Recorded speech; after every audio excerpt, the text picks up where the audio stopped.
Good evening. I would like to call to order the March 22nd Finance Committee at 7:05 p.m. We have a quorum present, and we'll begin with the Pledge of Allegiance. I pledge allegiance to the flag of the United States of America and to the republic for which it stands, one nation, under God, indivisible, with liberty and justice for all. All right. Next up on the agenda is public comment. Do we have any public comment? You're going to have a public hearing. We are, yep. Okay. And we will have a public comment as part of that, Stan. Okay, so then no public comment. Good for now. All right, good. So then we'll move on to the next order of business, which is the Community Preservation Committee presentation. So this evening we're joined by Brian Roach, who's the chair of the Community Preservation Committee. He's going to give us an overview of the committee's work this fiscal year and inform us on what projects they will be or have recommended to be approved at town meeting this year. So you have a slide presentation, I believe. I do. Would you like to do questions as they come or at the end? That is entirely up to you. I'm flexible. However you guys typically operate, I can take questions in between. Or We'll take questions as we go then. How about that? That works fine for me. All right. Well then, Mr. Roach, I cede you the floor. Thank you, Mr. Chair. And I recognize I'm just kind of the appetizer. You have a bigger main course later on. I'll try to be as efficient as I possibly can with everyone's time. So thank you, Mr. Chair, and thank you, members of the Finance Committee, for having me in tonight to talk about this year's, the fiscal year's allocations, and we'll get right into it. So let's see if this works here. There we go. All right. Everyone can see my screen, correct? Yep. This is also in your meeting packets as well. Here's our current board. Tim Shearhart is our newest member, joining this year in an at-large seat. I think he's familiar to this committee or to some That's people correct. in this That's right. And Tim's done excellent work, as long as we don't have him running any of the tech stuff on our end. I also want to call out Dan Beckley and Bernadette Carr and our staff members, particularly Dan, who's been, just as he was last year, a tremendous assistant to the committee and helping us get through the process this year. It's been really, really valuable. So. Tonight I want to talk about a couple of things. I want to kind of look at some of the things we addressed at last year's presentation, some of the commitments we made for going forward, and give you guys an update as to where those things stand. We'll talk through the numbers, and then we'll go through our recommendations. Last year, one of our biggest initiatives was about creating awareness of all the good things that CPA dollars are being spent on. We have an existing map on the website now. Tim's actually taken the lead in trying to update this. We've got 20 years worth of projects that need updating. Accuracy needs to be changed on some of these things. So when he started digging into what we've done, he actually ended up at a few properties that were in the wrong spot, and I think spooked a couple of folks who didn't realize that, or there was a funny instance where he approached a resident and said, "Wow, your property must have been great. You sold it to the CPA," and she had no idea what had happened and thought her late husband had perhaps done something in the will. Anyway, we got to fix the accuracy on this, so we started a project on that, and it's underway now. So we're excited to get that moving. Additionally, we embarked upon a signage project. So you'll see now with every application that we have, there is a sign package that comes along with it, where appropriate for signage to be placed on a project. Rick Green led the charge on this one for us. You can actually see an example of this now on the Glennie Woodlot parcel over on Dale Street. That is the first one that's been put in place. For us, it's important to be able to go around town and see the actual properties that CPA dollars have been put forward, they've been put towards. You don't want to have a situation where some parcels people look at and just assume it's still private land, when in fact it is, property of the town and used with tax dollars. So we're excited to keep and hopefully embark upon a project to get those moving and put signage up on back projects over the past 20 years. We talked about process refinement.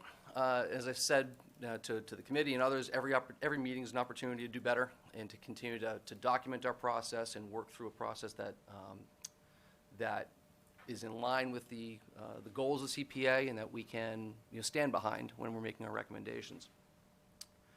We had a really good pre-application process this year. We had an informal meeting, public hearing in December, where folks were encouraged to come before us with projects they may be submitting, stuff they're thinking about, maybe stuff that isn't ready yet, so they get some guidance from the committee.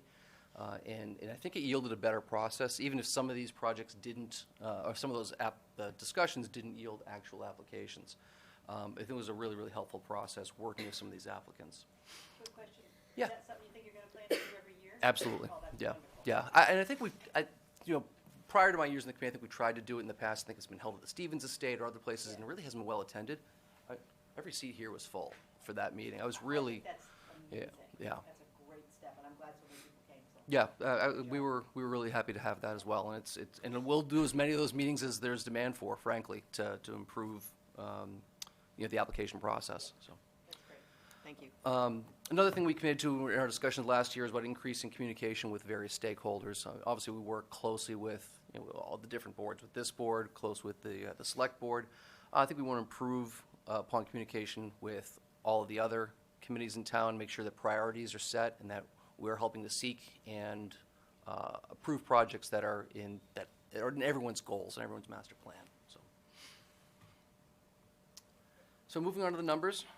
Current fund balance as of the end of February is just over $13 million. We have current encumbrances of around 9.5.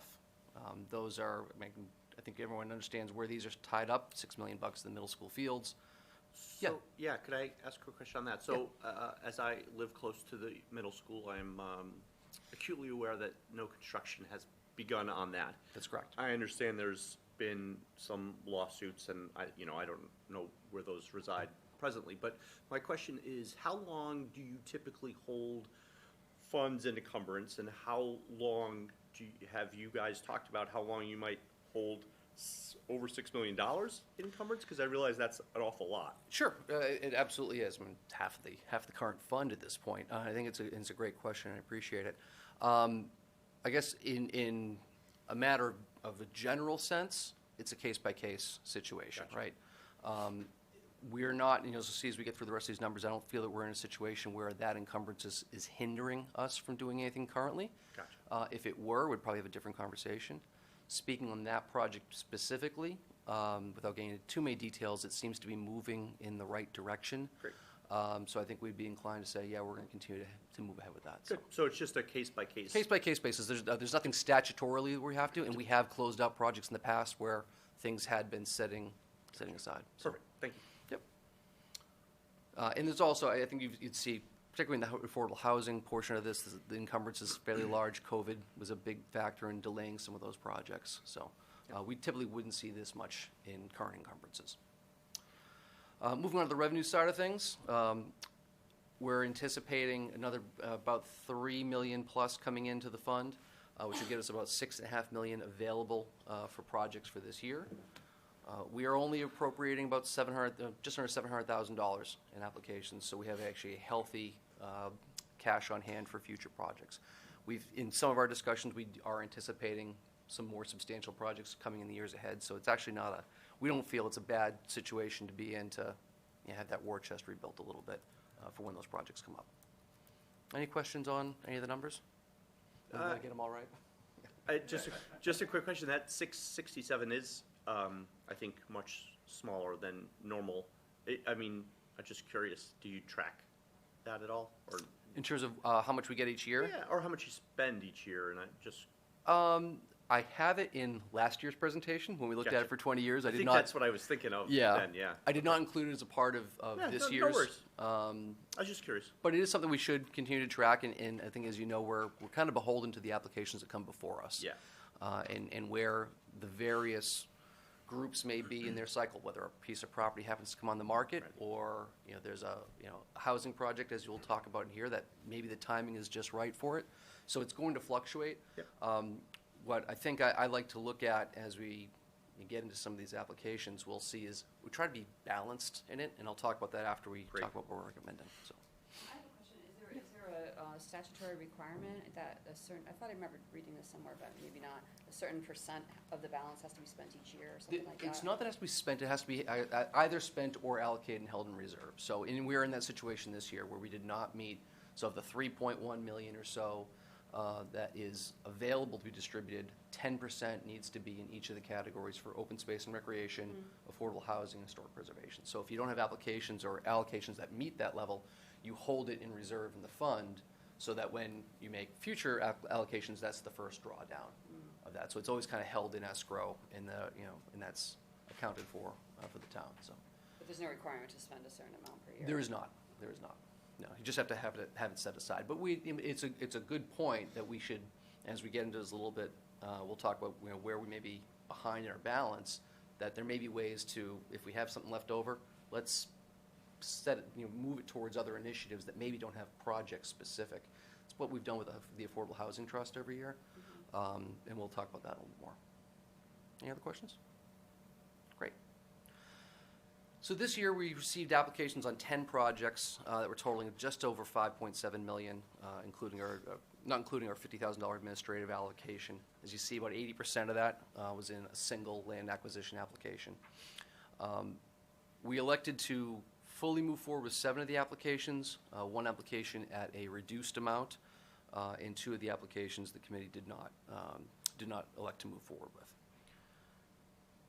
For this year's allocation, again, starting to kind of talk about the balance, the majority of this year's allocation, which albeit is small, is about 60% in recreation, 22% in historic preservation, about 16% in affordable housing. Assuming all of these move forward at town meeting, you'll be looking at again, fairly balanced all-time appropriation. One of the things we'd like to do is try and get that affordable housing portion up a little bit, and I think we have some projects coming down the road that will allow us to do that. But all told, you're looking at about $40 million that have been allocated over the last 20 years using CPA dollars, and this is roughly how we've spent it. And I think it's good. I think it demonstrates that we are finding projects or projects coming to us that are not just only in recreation or only in tying up land. That we're trying to spread these dollars out throughout the community. That's quite impressive too, because the land acquisition costs are always very high. So the fact that it's pretty well balanced there, I think, is a testament to the committee's work. Correct. Obviously, that would change dramatically if the Fields project does not move forward, but Right. well, we're going to go with what we got right now. So, so if there are any other questions, I'll move into the actual applications. Right. First up this year was a new cross-country course for the high school cross-country team. They came to us for an allocation of $199,000. I was unaware previously that they did not have a home course. They've been racing down at Howard Parker, kind of at the whim of North Reading, and that is now done. So they are no longer able to race there. So Coach Varney and Steve Nugent, the AD, came to us with this proposal for about a 3.5-mile trail that would run on a portion of conservation land, which had been acquired using CPA dollars at 635 Osgood Street, as well as predominantly existing trails throughout the Stevens estate. They had a number of meetings both with abutters, with the folks at Fireside Catering, folks at Mass Audubon. Everyone seems to be behind this proposal and this plan. The committee was very enthusiastic about it. It's very close to the high school. It keeps the kids off the road from a safety standpoint, and it would give them the opportunity to host some meets. So we're really excited about this project. And it's going to get some use of a parcel which really hasn't gotten much use to date because there are no trails on it, and we'll address that in another application a little further along. The Historical Society came to us for some renovation projects along at the Johnson Cottage, which is their headquarters. And it was almost a laundry list of items, about $134,000 in items, a lot of painting, installing a vapor barrier on the floors to help protect against some of the water issues they've had and make sure that this building can be useful for many years to come. Additionally, which wasn't a part of the application, but in our discussions with Mr. Johnson, or Mr. Howard, sorry, at the Historical Society, is we're going to get a historic preservation restriction on the building, which didn't exist today. Wow. I was just as surprised. You can almost assume it, but we're actually get that documented as a part of this application. And that will be just for this building. It won't be for any of the adjacent properties. So that will be a separate discussion. But again, enthusiastically behind and supportive of the Historic Society and everything that they're doing. I mentioned affordable housing. The Affordable Housing Trust, for the past several years, we've given them kind of a blanket $100,000 allocation, which would allow them to be a little bit more nimble and reactive to when properties come on the market. This year, they've asked to actually partner up with the North Andover Housing Authority to fund a design study to or begin the design phase for 12 additional units at the Fountain Drive property. This is on a state-controlled land, so it's separate from the existing Fountain Drive project. And that led to a little bit of a confusion and some discussion amongst the committee of we're going to have 12 shiny, bright, brand-new units next to others that are in need of some investment. And investments are planned for those properties as part of the needs assessment, which CPA funded a number of years ago. So that it is a part of the bigger picture. But we definitely felt that it was important not to delay the creation of more affordable housing just at the expense of existing housing. So the Affordable Housing Trust is anticipating about a $3.5 million project. I expect they'll be back before us in future years to help fund the next phase of this project. So that'll help be one way we can help boost that affordable housing component. How much of the 100,000 goes to the design, or is that all for the design? It's all going to the design, yes. Okay. And anything that's not spent will come back to us. It's a fairly complicated process, which I'm not entirely up to speed on in terms of Yeah. what they have to do with the state and in terms of moving through that project. I just wondered, I mean, because like you say, normally that you do give, a certain amount of money to the Mm-hmm. Affordable Housing Trust. Is this the only thing that you're giving to the Housing Trust this year? It's the only thing they requested this year, yes. Okay. Yep. Yep, all right, thank you. Next up, we have the first of two applications that came to us from the Friends of North Andover Trails. This is for about $15,000 for boardwalk construction at Mazarenko Farms. So you can see on the map there, there's a couple of trails, the Locust and the Scout Trail, which, like every other trail in town, have gotten a ton of use in the last 2 years. These ones have become particularly muddy, and this will help not just make a more pleasant experience for hikers, but help reduce erosion and other impact to the water supply along those trails. You look, you have a question. Where's that located? So this is, okay, so if you can see, can you see my mouse at all or no? No. So you see at the bottom left where it says Lake Achicowik? So Yeah. that's where Route 133 crosses the lake. Yep. And Ray's Pond is that little fishing pond right on the other Yep. side. So you access this off of, I guess it's South Bradford. Bradford Street. Yeah. Yeah, by Bradford Street, sorry, by Carter Yep. Hill. So it's a very small parking lot, but there's actually an extensive trail network that runs back there. Yep. Okay. Any other questions on this application? Again, Fonat is an excellent applicant. We've given a number of projects for them in the past.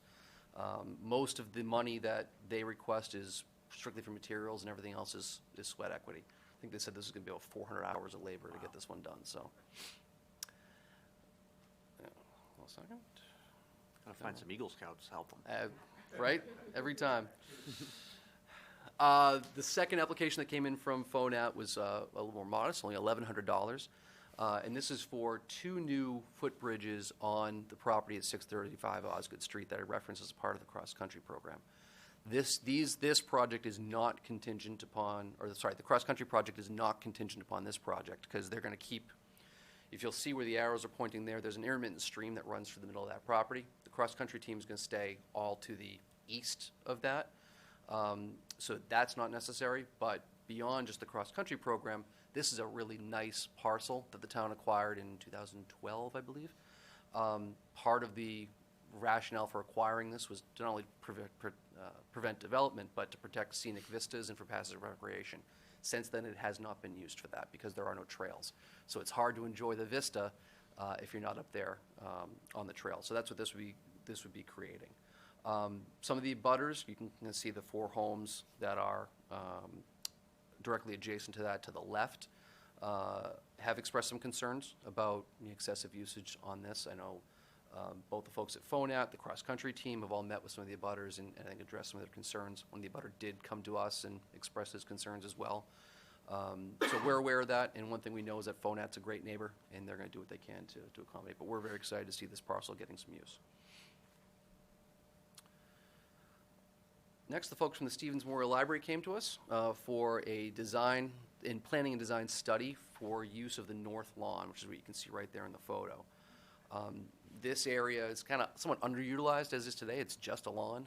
They would like to do more outdoor programming and design it in a way that's kind of pleasing, but also one of the things that the library director mentioned to us is that you've had outdoor classrooms with young children.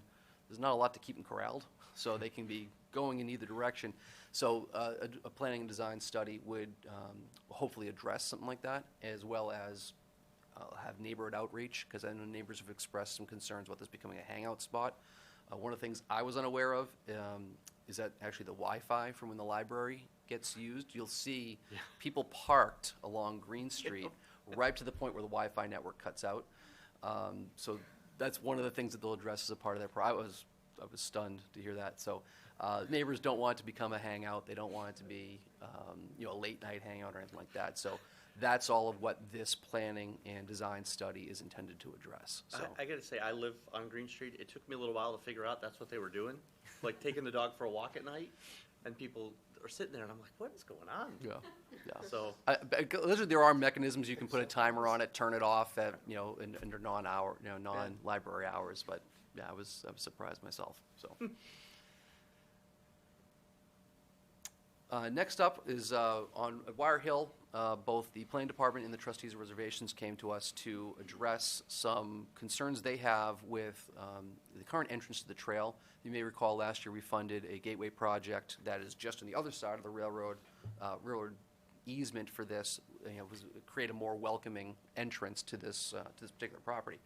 What they're experiencing now is that people are going to the canoe dock and then using that cut through that you can see outlined in red to get back onto the trail. What they're proposing is to put a fence, which would be outlined in yellow, to I guess deter folks from getting too close to the water's edge, and not just folks, but their pets. As you'll see in the bottom photo, there's a dog right there at the low water mark. As it is the water supply, we want to keep animals out of the water as much as possible. So a post and rail fence that won't block visibility, but will be discouraging for people getting too close to the edge, is what they're looking to do here. So.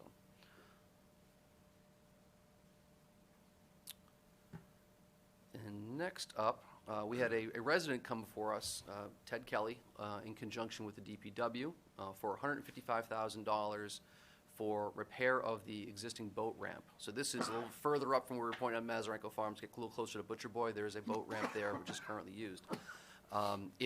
It was large enough to allow for trailered boats, but we don't allow trailered boats in the lake anymore. The only folks who can do that are the fire department, and they have a spot where they put in right at the water department station on the south side of the lake, so they have access. So this was one that we discussed quite a bit. Mr. Kelly worked very closely with Dan Beckley, with John Borghese at the DPW. One of the big challenges with this particular project, not only the design of the boat ramp itself, but actually the bulkhead is eroding into the lake. So it's in pretty substantial disrepair.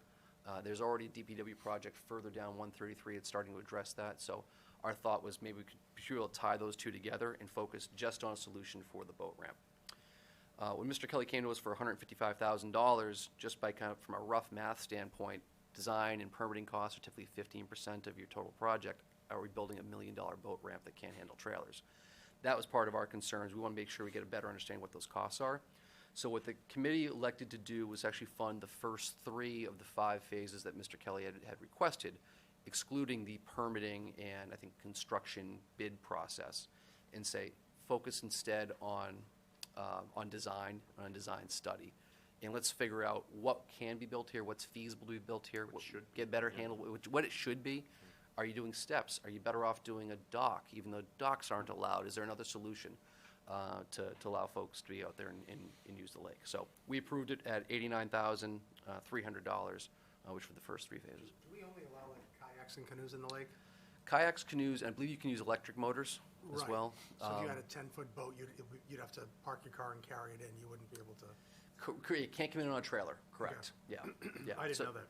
Yeah, so this is, and that's, again, protect the water supply, so, while a It trailer discourages people. from trailer doing it. boat coming from the Merrimack River or anywhere else, and then getting into the water supply, so. Might have to return your I had boat now. I had a question. I see people fishing on the wall all the time. Does North Andover require permits to fish in the lake, or is that just come as you? I believe they may? do. They certainly require permits to use the boat ramp, to have a boat in there. A Yeah. permit is definitely required, so. I believe you do. I don't know how it's yeah, enforced.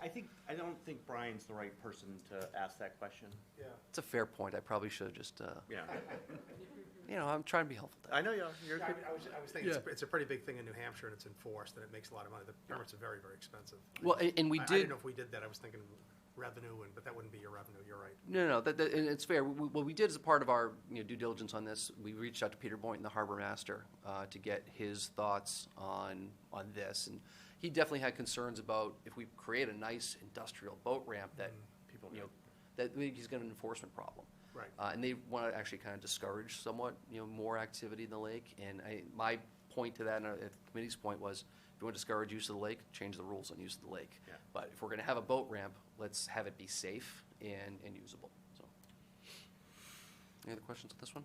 Great. Those are all the projects that we elected to move forward with. The final two projects, the town manager came to us for an application for $656,000 for the partial funding for the acquisition of the property at 400 Great Pond Road. If you folks aren't already aware, this is currently on the market, asking price somewhere in the mid-twos. Obviously, we're always limited by appraised value, but this is how... Mid-200,000s? What's that? Yeah. It's not even the down deposit.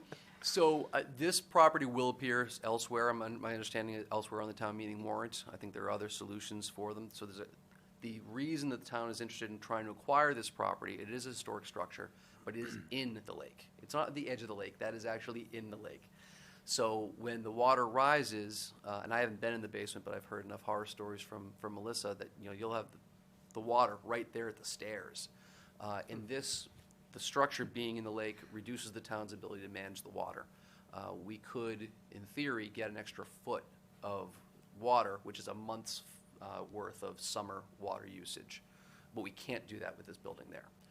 From a CPA standpoint, there were a number of concerns the committee had. This was not an easy decision. I think there was a healthy discussion back and forth on this one. Partially, the land is already protected up front. There's already a conservation restriction on the front 1.5 acres, 2 acres. The rest of the property is de facto protected. The planning board's never going to allow a new structure to be built within the 250 feet of the lake. So there's no real protection to be gained by acquiring this parcel.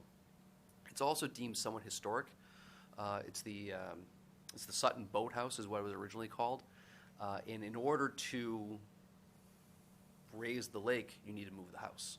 So whether it's demolishing it or relocating it, there were a lot of unanswered questions. So if demolishing it was on the table, we're looking at saying, well, CPA dollars are intended for historic preservation and conservation. We're not going to fund something that leads to the demolition of historic buildings. Just didn't seem compatible. So at the end of the day, there's too many. The other point that that folks were concerned about is this turning into another Stevens estate that becomes a drag on town resources. Now we have a public building that we don't necessarily know what to do with. This is much less about water protection than it is about water management. So CPA didn't feel it was appropriate for us to move forward with this one, but it will be elsewhere on the warrant. Lastly, our final application was from a Mr. Eugene Willis to acquire his 38 acres of land off Boston Hill Road for the amount of $4.4 million. On its face, this looks like a pretty good CPA project. It's a large tract of land, otherwise developable, adjacent to, it's 3 parcels kind of right there in the middle. I didn't highlight them very well on the map, but it's adjacent to trustees of reservations land and existing trails. Part of the issue is one, price. It's well above even the appraisal that Mr. Willis provided to us. But the bigger challenge we had is there was no one to buy it. If we went ahead and approved this project, it would be the dog that caught the car. There'd be no one there to say, great, we want to take it. Mr. Willis met with the town manager, met with Conservation Commission, has presented it to the trustees of reservations, and no one has said, we want to move forward with acquiring this land. So all we can do at CPC is make a recommendation, but then someone actually has to take custody of it, and there was no one willing to do so. So given that challenge, we were unable to act on the application, so we deemed it ineligible. So, but our understanding is it is out there on the market today to be sold, and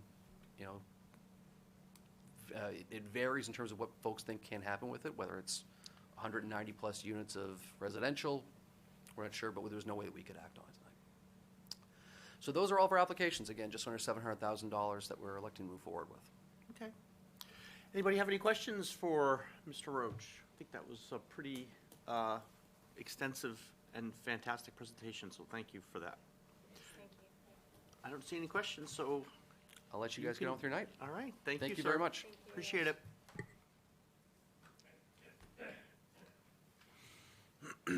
All right. Sure. Thanks. Appreciate it. Can you stay in case we have any other technological needs? Well, maybe I spoke too soon. If he can't retract it, I shouldn't have offered. No, that's fine. Thank you, though. Okay, so next on our agenda is the public hearing on the proposal for the fiscal year 23 operating budget and capital improvement plan. So the first thing we need is a motion to open our public hearing. So if I could have one of those. Thank you. At 7:35, Dustin Silk moves to open the public hearing. Do I hear a second? I'll second. Jen Luz seconds. All those in favor say aye. Aye. Opposed, nay. Okay. So we are now in public meeting. So we will start the public meeting by opening up for public comment. Is there anyone here who would like to speak publicly on the, and, let's try to keep it, our good friend, Mr. Limpert, to fiscal year 23 operating budget and capital improvement plan, if you could. Stan Limpert, 43 Stonecleave Road. While this is an excellent budget, and the town manager and our finance director have done a great job putting this together, there's always one area that it seems to me that we sort of overlook every year, and that's in DPW, our roads. It's the one service that, among all the others, we probably all interact with most frequently, our roads. And while I know there's a lot going on, it always seems to me that we're not doing as much as we could, or maybe should, with those roads. And I know that our town manager has spent a lot of time trying to really develop sort of data-driven approaches to how she's putting budgets together. For example, you all saw her whole take on the public safety area and what she did with the data there. I think we need to start doing the same thing with our roads. I think we could go out and we could start doing traffic counts and look and see how the roads are being used and their condition. We had a pavement management plan that was put in place years ago. And I assume we're still sort of using that, but I haven't heard of it ever being updated. And, we have few, if any, traffic counts for a lot of our roads. So we don't really know what the use is. And I'm not really clear on, what the pavement plan is. So I think this would just be an area that in a sort of not so much in this budget, but in subsequent budgets, you all might want to encourage the town, the administration to think about doing more in that area. And I think we could use an upgraded traffic management plan, and I think that could also include traffic counts. And I also think that I'm sorry, could include what? Traffic counts, Traffic counts, going yep. out and measuring. I thought you said traffic cams. That's why I was... traffic counts, going out and measuring the Sorry. actual use. Yeah. And I also think that the DPW could use maybe a little bit better public relations campaign for the roads itself. Whatever it is doing, if it told us about it, from time to time, we'd maybe get a warm, fuzzy feeling that something's going on. So this is just the one area where I think we could use some more work, and we may have money going forward to be able to do this. I mean, we do spend a lot of money on that. In the capital budget, it's $1.2 million already, and it's typically that level. But maybe we sort of need to plus that up and sort of do a lot of the work that we maybe put off. Paving and lining, Yeah. I think a lot of that got derailed during the Columbia Gas issues. The plan, like you said, because you're right, I remember, Sure. I'm not disagreeing with you at all, but the fact that there was a plan in place when a lot of the roads were Yeah. completely disrupted and dug Yeah. up because of all of the We're not gas lines that had to be put down. I know that they were trying really hard, and this is back with Mr. Mailer, Yeah. to do it in a way that if there was a plan to repave the road, it didn't have to be then dug up again to make the repairs that were being paid for by Columbia Gas, and then you had to use that money in a certain amount of time. So I think Yeah, that I understand. definitely blew up the schedule, and I think that, I can't disagree with you. My road is supposed to be done, and I know there's a list. There really is a list. You can go online and see, where's my road on the list of when things get done, and it does seem to be taking longer than it seems it should, but, so it's a good point, it's a point Well, well taken. and again, back to the pavement management plan, how do we set the priorities for the roads? Yeah. I live on a road that's maybe, I don't know, it's a half mile long. It's a Yeah. cul-de-sac. Right, I've lived there 30 years, it's never been repaved. Right. And I'm fine with that. And if it isn't repaved in the next 30 years, I'm fine with that too. There are roads that I drive I on know. every day Yep. that should be repaved. yes, I That agree. really should be repaved. Heartily agree, And yes. they're, I don't know if they're high-use roads. We don't know because we don't measure anything, Yeah. right? So that's the Well, at kind of least thing that I'm Not thinking. that we know of, but I would, you're right, love to see the. And plan. that's, and the unfortunate part about that is, from the point of view of town government, it's high visibility. I mean, we're all looking at these roads, driving around potholes and going, what the heck? When is this gonna get fixed? And, we hear the story that it's tough, and after the winter, and the plowing, blah, blah, blah. But nonetheless, when's it gonna get fixed? When's that gonna be done? And, I'm driving on these streets where they put in new gas mains. How long am I gonna have to drive over that fill before it's repaved again, right? I'm just, Is there a town that does that well, or the town that has this type of a? not that I know of. No, I was I'm gonna not say, aware of I that. don't- I don't think we're any worse than other towns, even our, rich next door neighbor. I don't think they do any better than we do, but, I'm a bicyclist, so I absolutely feel your pain, but I did notice a big increase in paving, like nothing got paved before 2010. From 2010 to now, we've sort of, even my favorite road was Bradford Street that runs out to Boxford. That thing was impassable for 20 years, and now it's. yeah, no, I mean, But I do agree with you. and again, I think that's part of a plan. I think we should look at the roads and their use, and then, make some decisions about that, and then invest our money in those things. And we can do that analytically by measuring the traffic on the roads and seeing which roads are being used, and then base our decisions on what to repair, what to pave, or what to fix, on that sort of stuff. So It's that's, an interesting point too in relation to Amazon and the increased traffic that we will be susceptible to with. Absolutely. So I think well, it's It's a state road, though, I think. isn't it? it's sort of separate from all of this is going to be the big 125 project, which is going to address a lot of that when they tear it up for the sewer. So that's all going to be, I think, taken care of in large part by that project. And then, of course, there's the 114 project that's going to take care of a lot of that. But I'm talking about all the other roads, Yeah. like Salem Street, and, all that stuff that we're all driving on Yeah. every day. Stan, let me ask you a question. I'm just sort of thinking out loud, and I could be way off base on this, but was paving or transportation, maybe in general, part of the master planning process at all? No. No, it wasn't. There was put in place, probably 10 years ago now, I would think. Yeah, it no, was- no, I'm just curious. There was a complete audit done by a consultant of every road in North Andover, and they assessed the condition of the road and then put it all into some gigantic, spreadsheet. Yeah.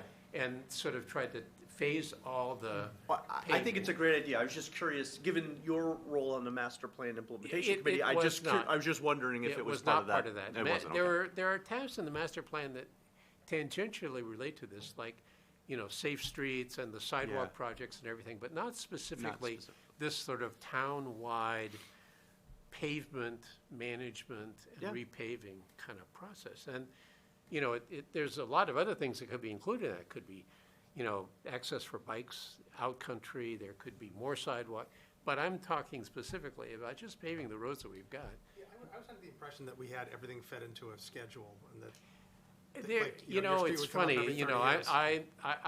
I harbor the same fantasy that Ms. Allen does, which is there's a list somewhere and I can go look at it. I tried to do that and I failed. Not so much, right? So, yeah, it didn't seem that easy to me. I thought it would be easier than, I only know that's because my road got paved, and it was about 30 years old, and I was embarrassed to have people over, and then it got paved several years so ago. there you go. So So- you're the lucky one. I won, I won the call. lottery. Yeah.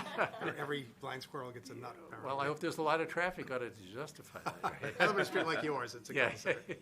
But So- it's lovely. It's So lovely. anyway, I just, this is something I think where you all might be helpful the next time around to sort of encourage them to think about that. Stan said. Yeah, Stan No, said you should, Yeah. I think it's a valid point. you know, Under like the general fund capital projects that we have, for the roadways, like for the next 5 years, they did fund for like 6 million. And I'm not sure if this is available for the public, what we were given. It is. it is, But, it's online. There is a pavement management program, and it lists right here, like, in alphabetical order, the list and what's supposed to happen, like if a crack seal, it's, level and overlay, you know, there's 9 pages of it. Yeah. So, So, again, it's just to look at the priorities for those projects and see if they're the things that we should be paving, you know? You know, are those the most high priority things? You know, my guess is maybe not. So anyway. Yeah, absolutely. And that would be something that they could fund as a consultant again, Right. to come in and do another, you know, pavement management plan. Would you volunteer to chair the pavement plan implementation committee? Absolutely, Yeah. absolutely. All right. And did Ed would yeah. help me, Stone Ed Cleave would be the wouldn't bike, count then. 10 years. Ed minimum, would be it the could bike touched. guy. Oh, yeah. I'd be the car guy, Yeah, he'd there be you the go. bike guy. We'd be all set here. Yeah. Yeah, yeah. We'd have some fun doing that. So anyway. Yeah, that's great. My suggestion. Other than that, I think this budget looks outstanding. I mean, I think we have, this is the best budget that we've had since I've lived here. So who can fault that, right? Yeah. Who can fault that? You know, we're doing better. And I have to give compliments both to the town manager, our finance director, and the administration, who, rather than putting all the money that we have in brown paper bags and keeping it under their desks, they're giving it to the town and letting us use it for Right. good stuff. So I have to really express my appreciation to them for letting us use the money, right? Yeah. That's the best thing of all, so. Yeah. Anyway, Good. that's Thank my you, Stan. speech. I appreciate it. Sure. And I'm ready for the committee, right? All right. That's noted for the record. Yeah. All right, so just to piggyback on what Stan said, I wanted to say a few words too, before we get too far. So I think we have a good budget this year. I would especially like to thank the town manager, our town finance director, the superintendent, the assistant superintendent for all the hard work. I think the town manager and the finance director have done a tremendous job laying out Facilities Master Plan 2.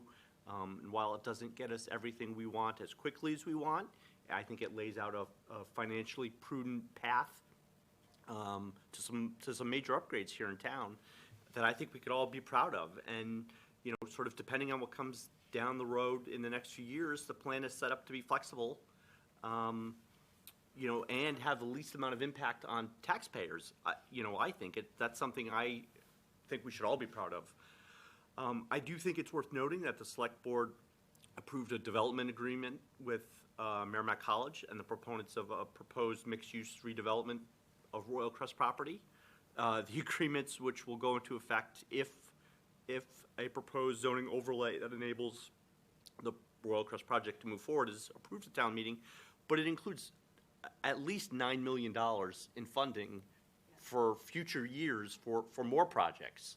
I mean, I would commend the town manager and her administration again on that negotiations. I think will be a tremendous benefit and should, if it all goes through, would help, I think, accelerate Facilities Master Plan 2. So kudos in that regard too. And that particular development plan or agreement is something we'll discuss with the town manager. So, you know, you can find it on the website, but we'll also have her in to discuss it. So, I mean, I think, look, we had a very productive meeting, tri-board meeting with the school committee and the select board. You know, I think we've had the town manager in here a few times. Our finance director is gracious enough to come every time and answer all of our questions. The superintendent's been here. The assistant superintendent for finance has been here. I think we've poked and prodded this budget a lot. I think, you know, we're in a good spot with it. I think we are. I would agree with Stan's assessment that this is a very good budget. I think we should be proud of all of the things that we're moving forward in this budget and all of the growth and the changes that are coming with it. So that's it. That's what I had to say. I don't know if anyone else has anything that they'd like to say in addition. I want to piggyback on your comments about Royal Crest, and, because I have seen the agreement also, and it's like, wow, she really does an amazing job. But what I would like to hear, and the reason I say this is so that we can be prepared for this, what I would like to hear from our town manager is what happens if the overlays don't get passed at Right. town meeting. Because, what we're supposed to do is make contingencies for, financial changes, or, the input or not. So I imagine there would be a pretty significant financial impact if that wasn't passed, because something else will happen with the property. And now, I'm not honestly sure. I'm not on the planning board anymore, so I'm not as in tune to what the zoning is for that property and what could go in there. So I think that would be a very beneficial conversation. So what's the financial impact? What happens? I mean, the agreement would go away.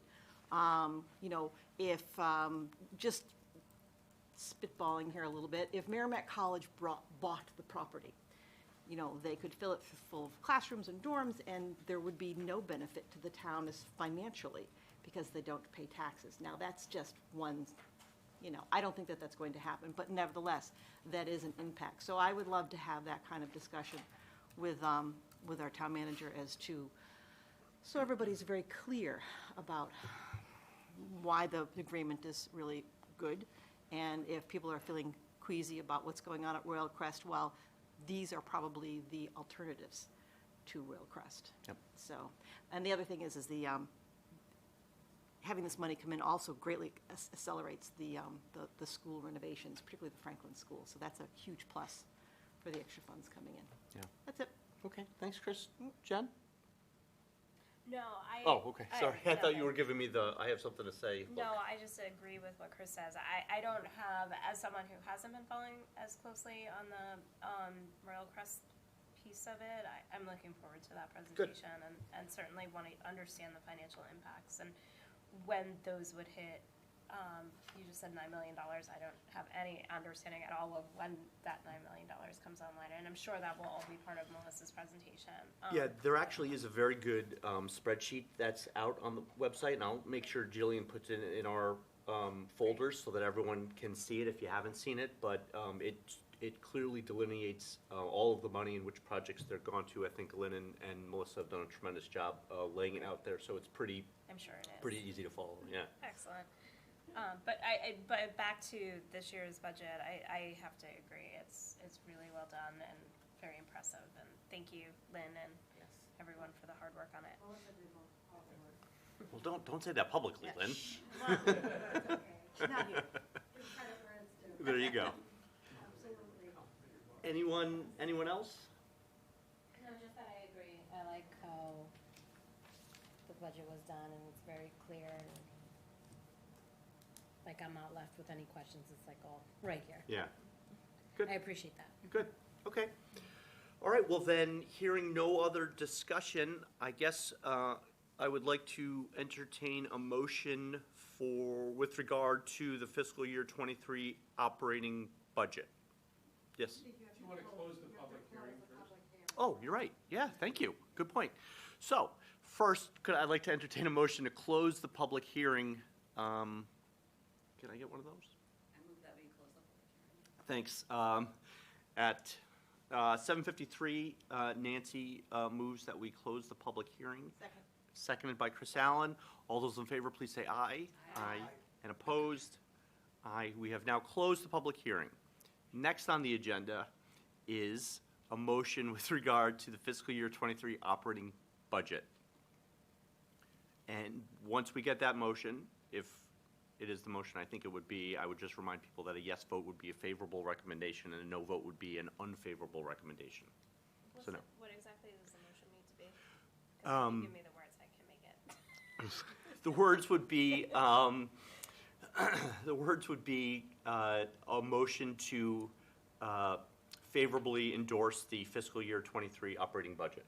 I make a motion to favorably endorse the fiscal year '23. Yeah. Can I ask a question? So when we say the budget, it's the one that we have the physical hard copy of? Is that the latest and greatest? There's been no changes since Right. then? Is that correct? Okay. Yep. Just wanted to clarify that. Yep. Thank Nope. you. The operating budget and capital improvement plan? or We're gonna anything go through each one of them separately? individually. Okay, gotcha. Yep. Yep, so there will be three. We're going to need three motions here. We're gonna need one for the fiscal year 23 operating budget, one for the fiscal year 23 capital improvement plan, and one for the fiscal year 23 enterprise funds. Okay? So would anyone like to make the first one? Okay, I'll try. I'll make a motion to recommend favorable action on the fiscal year 23 operating budget. Perfect, thank you. Do we have a second? Second. Second, and that's at 7:55. Okay, so before us, we have the vote to favorably recommend the fiscal year 23 operating budget. So again, a yes vote is favorable, is agreeing, and a no vote is no. So all those in favor say aye. Aye. Opposed? None?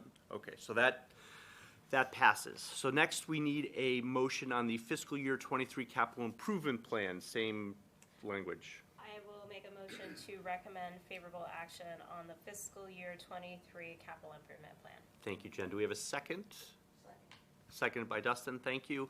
So all of those in favor of a favorable recommendation of the fiscal year 23 capital improvement plan, say aye. Aye. Opposed? Okay, so a favorable recommendation for the fiscal year 23 capital improvement plan.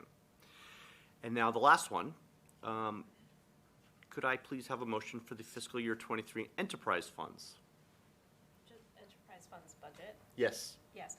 I'll Thank you, make sorry. a motion to recommend favorable action for the fiscal year 23 enterprise funds budget. Thank you. Do I have a second? Thank you, Eva.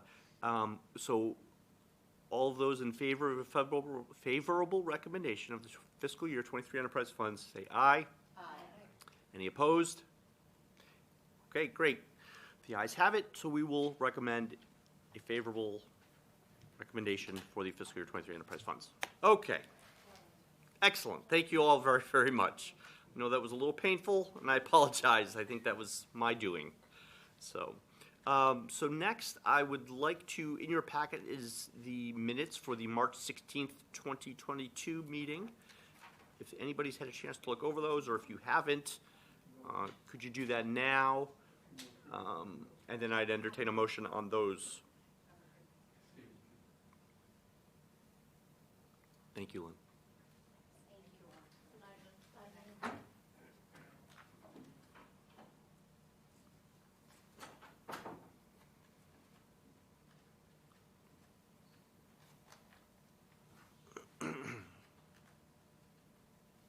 They look okay to me. I'll make a motion to approve the minutes from March 22nd, or March 2nd. Great. I'm sorry, 16th. 16th, yeah, that's okay. Thanks, Dustin Silk. Makes the motion, thanks. Seconded by Chris Allen. All those in favor of accepting the minutes from March 16th, please say aye. Aye. Great, that is unanimous. So next, just a little closeout stuff here. Whoops, that is the wrong tab. So just a reminder, we still have our warrant letter work to do. I'm going to assume positively that everybody's gotten going already and has gotten through it all. But we do, we'll have to discuss that at our next meeting, so if everybody could buckle in and try and get some drafts of that to me and Chris, that would be appreciated. So we'll discuss that at the next meeting, and then at the next meeting, we'll also need to vote on whether we favorably recommend any of the warrant articles that have a fiscal impact. So as soon as we get copies of those, we'll get them in everybody's packet so that you can see them with as much time before our meeting as possible. That way, if anybody sees them and has any questions and wants to bring in, we'll have the town manager and the finance director here anyway. But if there's anybody else you wanted to bring in, you should let me know so I can extend them an invitation, once we get those copies of those. And then, like I said, we'll have the town manager here and the finance director, so we can also talk about the Royal Crest / Merrimack College Development Agreement and its effects on future budgets and capital projects within the town. Anybody else have anything else to discuss tonight? Well, then, I would sure appreciate a nice one last motion. I'll make a motion to adjourn. Thank you, Jen. Seconded? Seconded by Eva. All those in favor of adjournment, please say aye. Aye. Aye. Opposed? None. We are adjourned at 8 PM. Thank you very much.